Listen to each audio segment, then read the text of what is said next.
Hey guys, Nicole here. Today is June 27th, 2017, and I have set out to try to make a video to pay my personal tribute to Dr. Sarno. And to be really honest with you, I've already started and stopped this video about 10 times trying to figure out how to say what I feel, how to convey how important this man has been to my life, but honestly, much more importantly, how important he is to your life. Because if I'm here paying tribute to Dr. Sarno, if I'm trying to say what I'd like to say, to eulogize him in my personal way, I know his greatest message is to you. I met Dr. Sarno when I was in my early 30s. I had read his books and I had healed myself from tremendous back pain. And if you don't know my story, please watch the earlier videos on this channel to learn it. I met him and I was so scared. I had been through everything. I had been through visits to orthopedic surgeons. I had been to physical therapy with electric stim treatments on my back, special massages. I had been on steroids. I had been on opiates. I had been on different regimens of holistic, kind of homeopathic remedies. And I was depressed and I was crying myself to sleep every night. And I was certain that I wasn't going to be able to raise my young children at the time, who were 1 and 3, on my own. I figured I would need help. I figured I was broken. My diagnosis is very frightening, and the evidence on the MRI, when you look at my back, is very frightening. And although I was unwilling to have the spinal fusion surgery that the surgeons were recommending, the reason I was unwilling is their recommendations were basically like, we're not really sure if this will 100% help you, but what we are sure of is it will decrease your mobility for life, and there'll be a rod in your spine, and it will be significant recovery. And I couldn't bring myself to see clear to do that.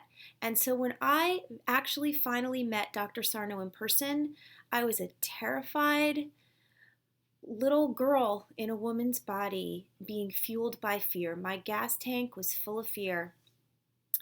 And I wrote a novel about all the times my back hurt. I kind of wish I still had it to laugh at myself, but it was thick, and I carried it in and I placed it on his desk and I said, Dr. Sarno, here are all the reasons that my back hurts.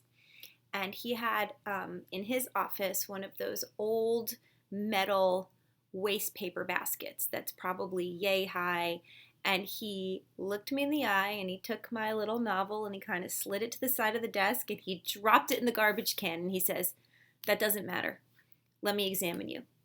And he examined me and he gave me a thorough medical examination, and he said, I understand that you have spondylolisthesis and I understand how scary your MRI looks, but your pain that you are reporting couldn't possibly be generated by that injury alone. It's all over the place. It moves. It goes into your butt, down your leg, even radiating into my shin splint and into my foot.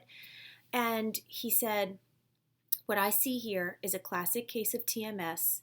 And if I show you the work to do and you do it, you don't have to be in pain. Regardless of what your diagnosis is, regardless of what your MRI says, you don't need to feel the symptoms anymore, because I believe there's more than one way to reach the same conclusion. And I believe that you might be able to be pain-free without ever changing the way your body looks inside. And I believe in you. And I looked at this sweet little man in his white long lab coat, who was probably my height, if not shorter than me, this little powerhouse of a beautiful soul. And I said, Dr. Sarno, tell me what to do. And he told me what to do. And if you are at all confused about what to do, listen to my videos. If you feel like it, go read my book. I have an online course. I teach it, I live it, I breathe it, and he told me what to do, and I did it. And I threw myself into the work, and what I like to say is, I jumped in with 4 paws. I did not want to live in pain anymore. And although it seemed crazy that I could feel so broken, I could look so broken, it could be so logical that I was so broken, I didn't care if it was crazy. I didn't want to be in pain anymore. I wanted to pick up my babies. I wanted to ride in the car. I wanted to travel. I wanted to smile. I wanted to walk on the beach. I wanted to friggin' do things. I was 32. And so I went about the work and I did it. And I did it. I was intrepid. I was not going to be stopped. And within a few months, I was pain-free. Now, I'm not saying everybody's pain-free in a few months, and I'm not saying that it has to be that to be your story and for your story to be successful. What I'm saying is it is possible. And if I can pay tribute to the man who saved my life, who created my career, who is the reason that I have the kind of passion and confidence and certainty that I have, if I could pay tribute to him, what I would say is, give yourself the gift of being curious. Give yourself the gift of knowing that there is more than one reason that people can hurt. That the day before people understood that the world was round, they thought it was flat, and they were sure. That the moment before any revolutionary idea takes shape, people doubt it.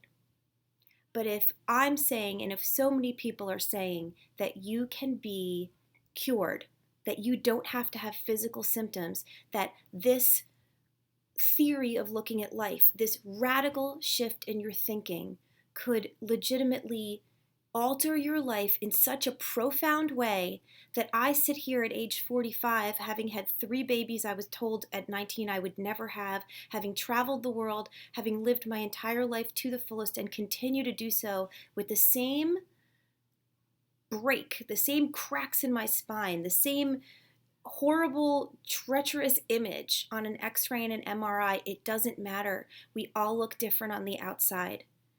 And we all look different on the inside. And as Dr. Sarno said, the way we look, the way that things appear sometimes on our tests is normal abnormalities. We're just misshapen, and medicine is slow to catch up, but it will. It will, but here's how it will. It will because of you. Because if each person decides to own their own healing, if they say, I don't want to be addicted to opioids, if they say, I want a solution, if they say, I don't care if this sounds crazy, maybe I can try it, maybe I can do something to change my life, then that is the legacy that Dr. Sarno asked of us. And that is the gift that his life's work can give to you. So I sit here in tribute to my mentor, to my friend, to the sweet, sweet man when I started working with him, that he knew I was a young mother driving into the city and he used to slip me a 20 and say, I know parking is expensive. When I used to speak on the panels at NYU and he used to come up to me and say, don't stop. Your contribution is important. That man is the man that I want to eulogize today and to say, give yourself the gift of being curious. The life you save is your own. So what if it sounds crazy? Do my work and see. Your body is your own little science experiment. Use yourself as your proof. Do the work and see what happens for you. I love you, Dr. Sarno, and I'm not going to stop fighting. Thanks.